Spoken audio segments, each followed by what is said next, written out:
All 19 defendants in this case, including Donald Trump, his former personal attorney Rudy Giuliani, and his White House Chief of Staff Mark Meadows, have been given until the end of next week to surrender to authorities in Fulton County, Georgia. That is where this sprawling indictment was handed up late last night local time. It accuses all of the defendants in this case of engaging in a conspiracy to overturn Georgia's results in the 2020 election. And they've all been charged under the state's racketeering laws. This is legislation that was originally aimed at trying to combat organised crime, and it carries a potential prison sentence of between 5 and 20 years. And while there has been quite a bit of debate here about how Donald Trump, if he managed to return to the White House, how he could potentially pardon himself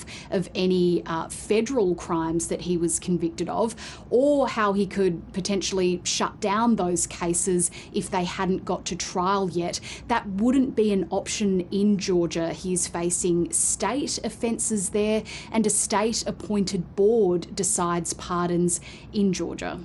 Donald Trump can't shut down, if he becomes president, could not shut down this investigation, and he can't pardon himself. So what if he is a sitting president who's convicted of a crime in technically a sort of co-sovereign jurisdiction of Georgia? That would be a constitutional crisis that we have no real way out of.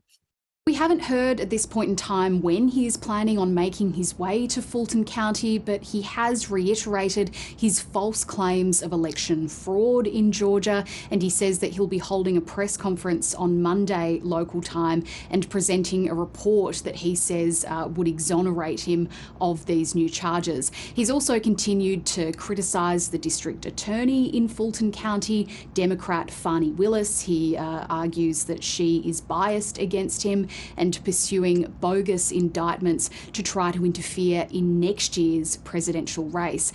Donald Trump is still the frontrunner for the Republican nomination, but he's now facing 91 charges across 4 separate cases. So assuming that he pleads not guilty in Georgia, which we would expect him to do, there will then need to be 4 trials scheduled in 4 different states, all at the same time that he campaigns for the nomination in the hope of taking on Joe Biden in the general election in about 15 months' time.